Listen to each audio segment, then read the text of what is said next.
I'm sure a lot of you have heard in the past of the saying that goes, if you love something, set it free. If it comes back, it's yours. If it never does, or if it doesn't come back, it was never meant to be yours. I've heard this statement a very long time ago, and I've always thought about it. And usually, people, when they say, if you love something, set it free. If it comes back to you, it's yours. And if it doesn't, it was never meant to be.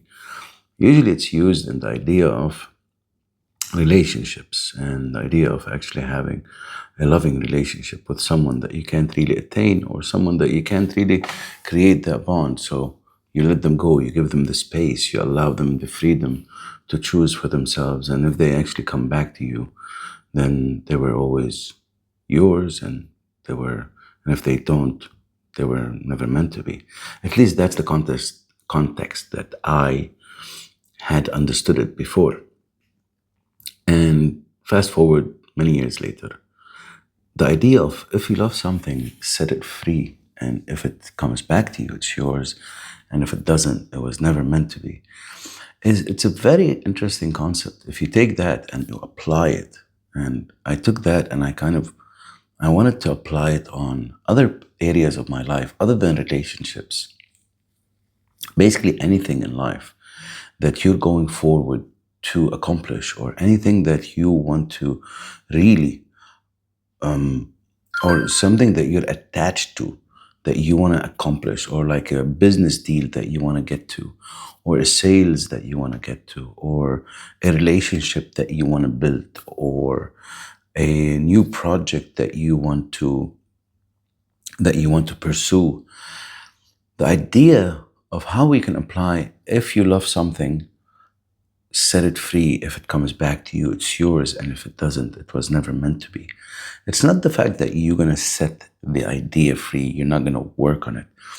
The fact is, or the idea behind that is, you love something, you pursue it without being attached to its outcome. You see, the importance of pursuing something, or the feeling of pursuing someone or something, is more interesting than the actual attaining of it. It's that rush in the beginning that gives us those goosebumps and all of these interesting ideas and all these flary kind of passionate moments in our mind. And these are the moments that we really get to enjoy a lot. Because once the deed is done, it's usually not as interesting as it is in the beginning. Now, I was talking to a friend of mine the other day, and she had kind of put that idea back into my mind. And she had told me that when she goes out, or when she is pursuing a deal or a business venture, let's say, she would put all her efforts, all her energy in the beginning of the transaction, of the deal, of the pursuing, let's say, and then she would allow it. She would let go. How is that going to happen? She would let go in the sense that she would not be attached to the outcome after she has done all that she can. She will not.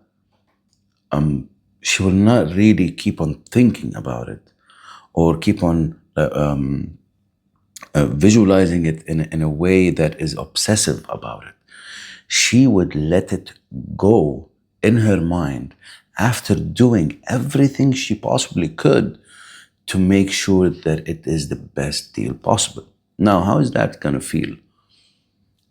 I said, this is actually interesting. You cannot mess with the energy that you created the deal in the first place. So basically, what happens is something like this.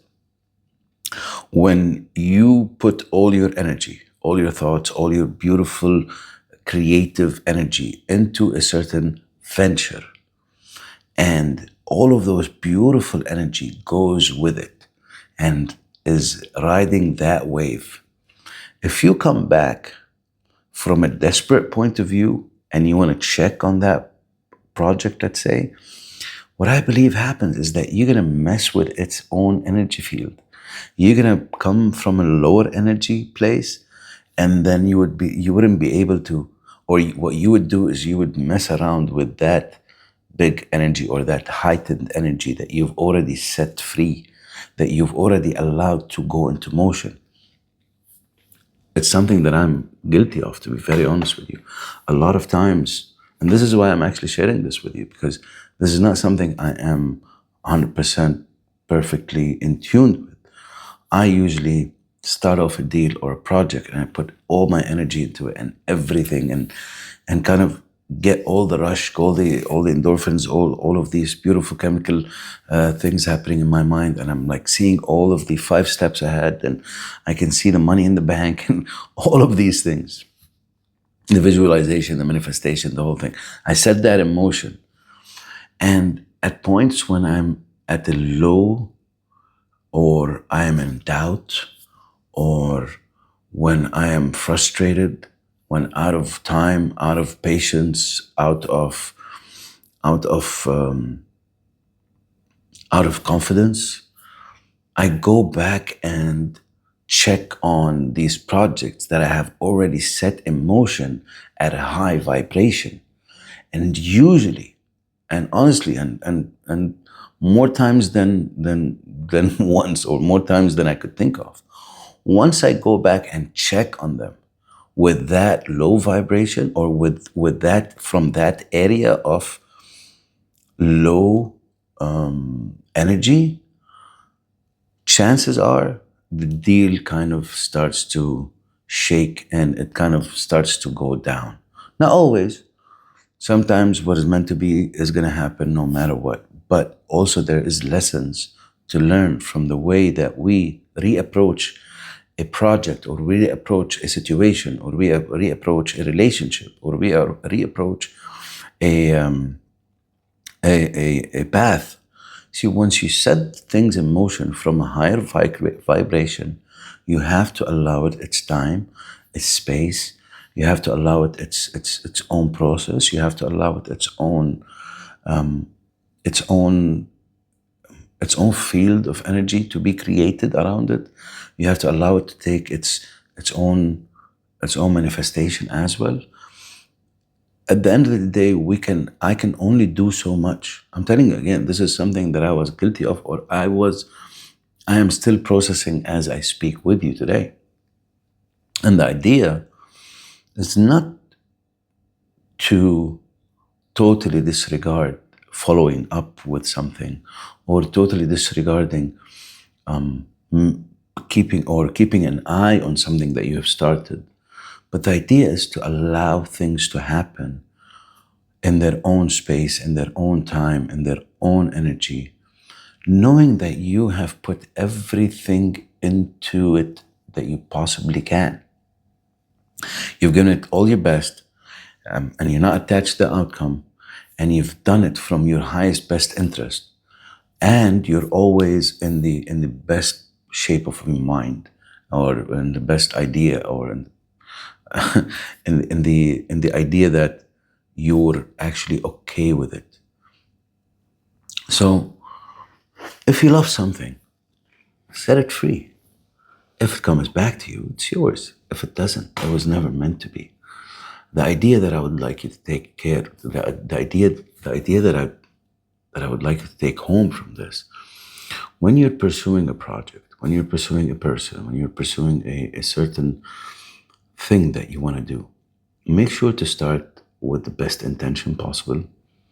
Put all the best energy possible into it, and really focus on a positive outcome that you wish to see out of that specific action. And then let go of what comes after that.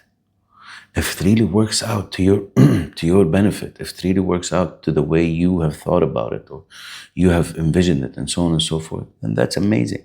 If it doesn't, then you have to also be able to sit and see what's the magic, or what's the gift that came out of that. Because in both cases, whether it works out or it doesn't, it is working out for your best interest. See, this is the beauty about this. As Bashar said, as a lot of people that I hear, a lot of gurus that I hear out there, and a lot of people that I've always kind of plugged my ears into. You have to allow things to happen for you. And however they do, you have to sit with the feeling, whether it was a heavy one or a light one, whether it was a bad one or a good one, however it might come out, it's all happening for you. It's all happening for us. So if you set something free and it never came back to you, that's okay, because that's amazing, because at least you know that it wasn't for you. And if you set something free and it does come back to you, that's even better, because you now got what you wanted and you understood that that worked out for you.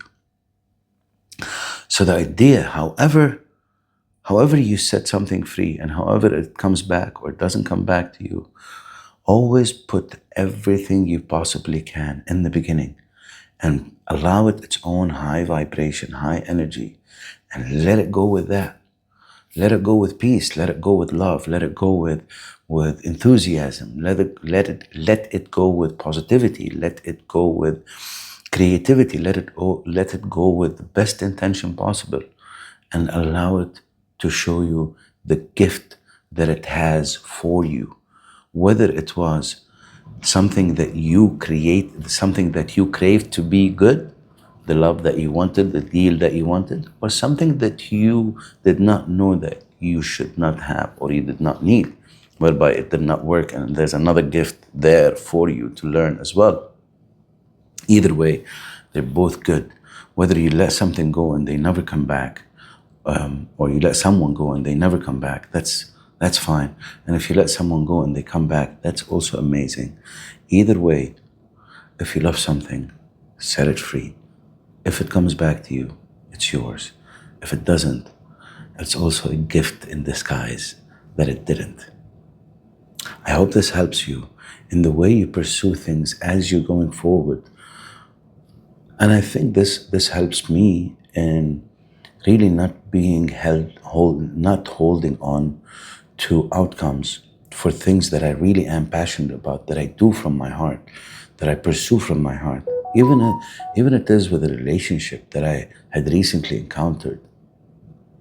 And it was very tough for me to just, allow that space to happen. And I'm not sure if I'm allowing that space to happen or I am still meddling with that. But this is my experience at this point in time.